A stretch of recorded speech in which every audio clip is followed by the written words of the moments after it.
Hello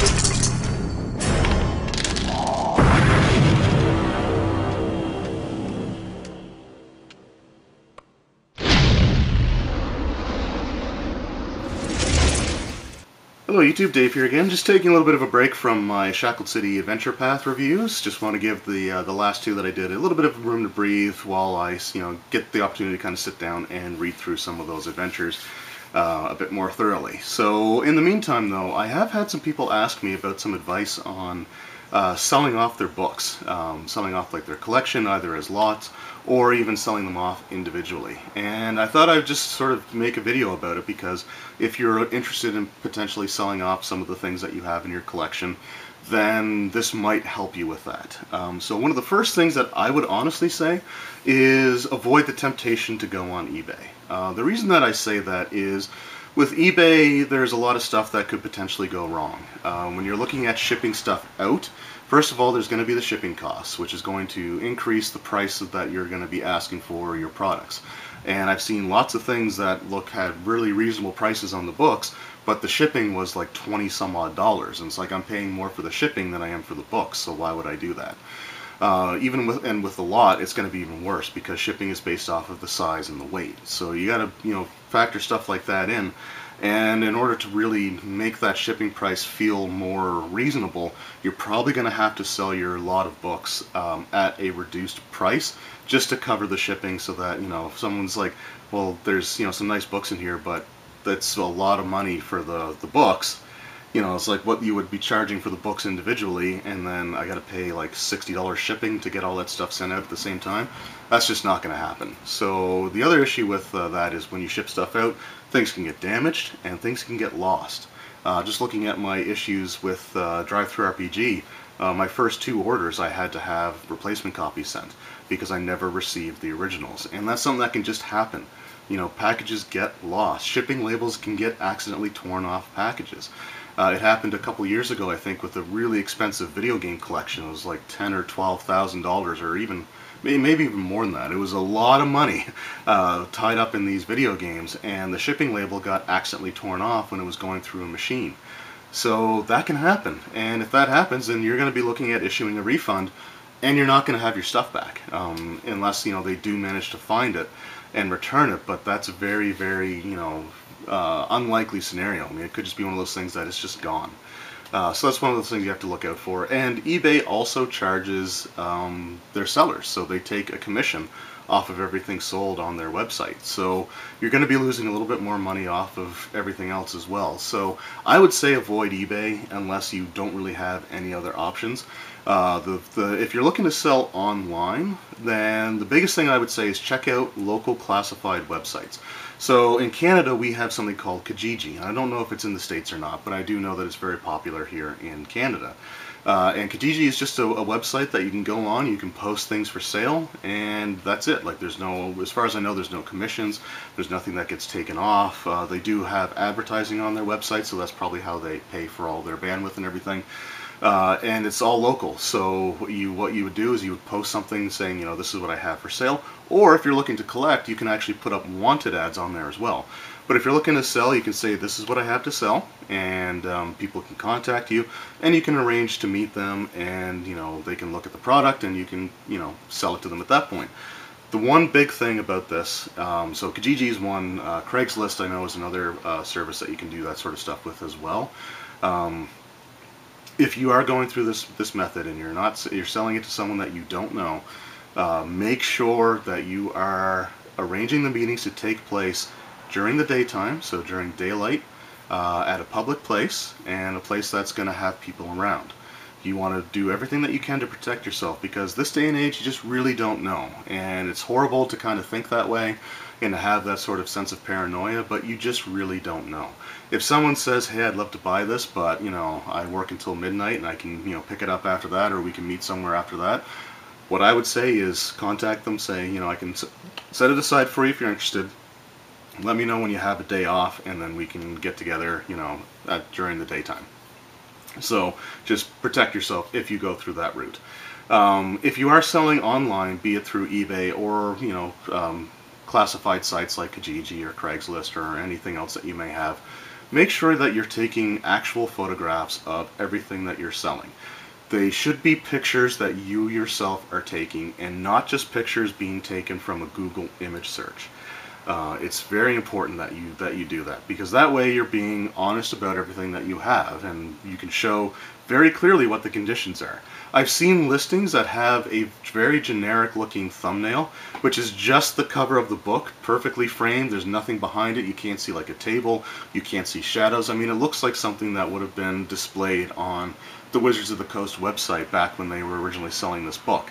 And the issue with that is, you can scroll down, and way down in the listing, in the description, there could be something like severe, cover damage, or, pages, the binding could have failed. Like with 5th edition D&D, for example, some of the earliest books had issues with their bindings. Now, I didn't have any of those issues, but I saw lots of people whose, pages were falling out.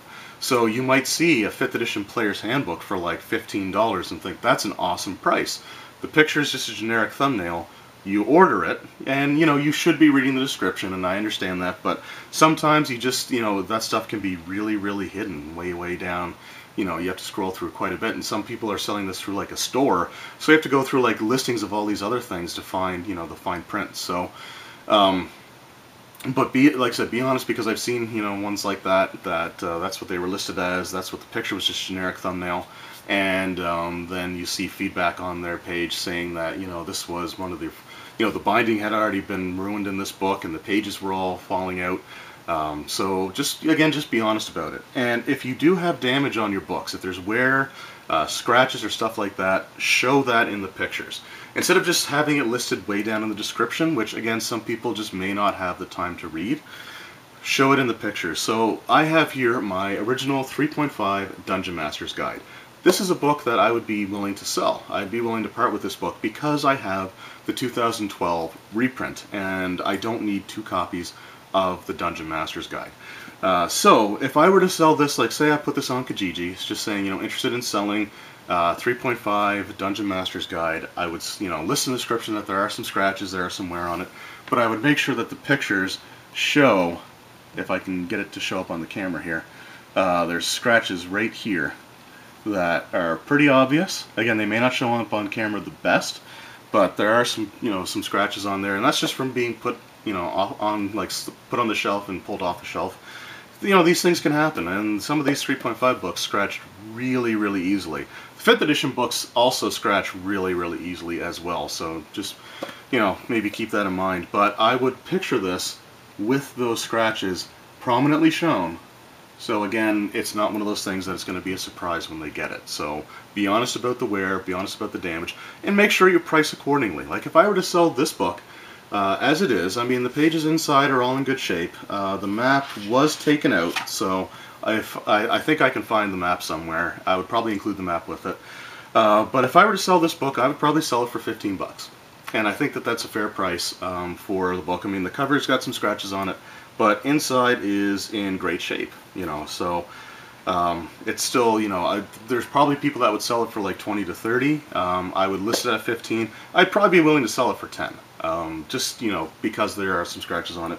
But if I were to sell it, I would be straightforward and honest about that. Now, all that said, what my main recommendation would be to do is, if you're looking to unload parts of your collection, if you're looking to just sell a couple of individual books, then maybe going, through those like classified ads might be okay.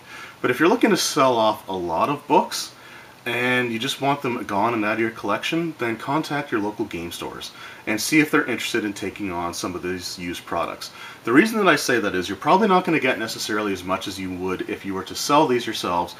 But if you're selling them yourselves, they may sit there for quite some time before anyone shows an interest in them. It could be weeks, it could be months, you could sell them tomorrow, but you just don't know. But if you're just looking to get rid of some stuff for the sake of lightening your collection, then contact your local game store. If they're interested, they'll probably give you store credit, and the store credit's usually at a decent value. So that's something to kind of look into. But by doing that, you're also injecting some new fresh materials for them to sell as well.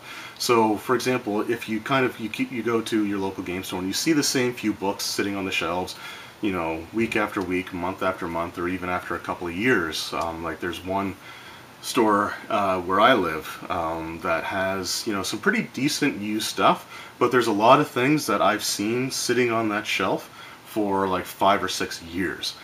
So having some new things to be able to put on the shelf, pull some of that old stuff off there for a while, put the new stuff on there, it's going to help that store out as well. And there's going to be people that, you know, that will go to those stores, and, you know, people who may not be, you know, searching things like Kijiji or Craigslist or even eBay necessarily for products, you know, may end up actually being able to buy something because you took it into the store. Overall, it can help the store out quite a bit because it can bring customers in, and if they have an actual decent turnaround on getting used stuff in their store, then it's going to get people constantly going back to see if there's anything else new that they have there. So my main recommendation would be to contact your local game store first, especially if you've got a bin full of books that you're just looking to, you know, sell and get rid of. Like if I were to sell off all of my 4th edition D&D stuff, which I don't plan on doing, and I never plan on doing, but if I were to sell all that off, or all my 3.5, or all my Eberron Forgotten Realms, if I were looking to sell all those off, I would probably take them to one of my local game stores and just say, you know, here, you guys can take these, and you know, we'll work on the prices. As far as prices go, you need to be fair about things. There are certain books that just aren't really that sought after. So do a little bit of research, and if you're going to do research, you know, eBay is a useful tool for that. But go through and check the completed listings, the sold listings of things. Don't just do a search and see, oh, well, this book's being listed at $300, so I can get $300 for it. You can list a product for anything that you want. Check the the completed listings, check the sold listings, the sold items, and see what the prices are actually going for. As a general rule for myself, if I were to sell off my books, what I would probably do is sell the core rule books at the cheapest price. And the reason that I would say that is, you know, if your Player's Handbook, Dungeon Master's Guide, and Monster Manual, if people buy those at a good price, they may be more willing to come back and buy other stuff later on that I can make a little bit more off of. So my core rule books, like I said, my, you know, Dungeon Master's Guide, if I were to sell Player's Handbooks, Monster Manuals, I would probably sell them for $10 to $15 each. The reason for that is, like, the core rule books are also kind of easy to find, and a lot of them were reprinted within the last few years, and that really makes a difference. There are some stores that can still get in, like actual, like, large bookstores that can still get in copies of the 3.5 reprints or the 2nd edition reprints. So that affects your ability to sell. So I would sell those for a little bit cheaper. For the most part, I would probably look at no more than $20 to $30 for any other individually priced book in my collection. So the more expensive books that I bought were like the Draconomicon for 3.5, the Forgotten Realms campaign setting, Eberron campaign setting, Dragonlance campaign setting, Spell Compendium, Magic Item Compendium. Those books all ran me $65, brand new, taxes in, Canadian. So if I were to sell those, I would be selling them probably for about 30 bucks a piece.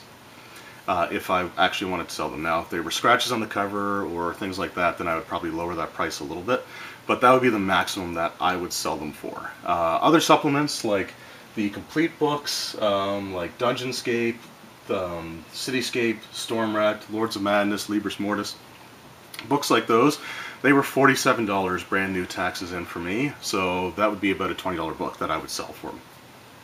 So that's just kind of what I would do. Now, your paperback adventures, depending on which ones they are, probably only be about $5 to $10. Like if I were to sell Scourge of the Howling Horde, for example, which is just a softcover black and white adventure, I would probably only look to get about $5 for it, realistically. So anyway, those are just some thoughts that I had and some prices that I would sell sort of my things for. If you have any other questions about that, don't hesitate to ask. Like I said, my main piece of advice is go through your local game stores first. Give them the first chance to sort of refresh their stock and give you some store credit so you can get what you want, maybe, and kind of go from there. But if not, use local classified websites if you can. Before using, like, eBay should kind of be your last resort, because there's going to be a lot of extra costs involved in putting things on eBay. Anyway, I hope you guys found this video, you know, at least the slightest bit helpful. Again, if you have any other further questions, don't hesitate to ask. I'll try to answer as many comments as I can. So thank you guys very much again for watching. I hope you enjoyed, and we'll see you next time.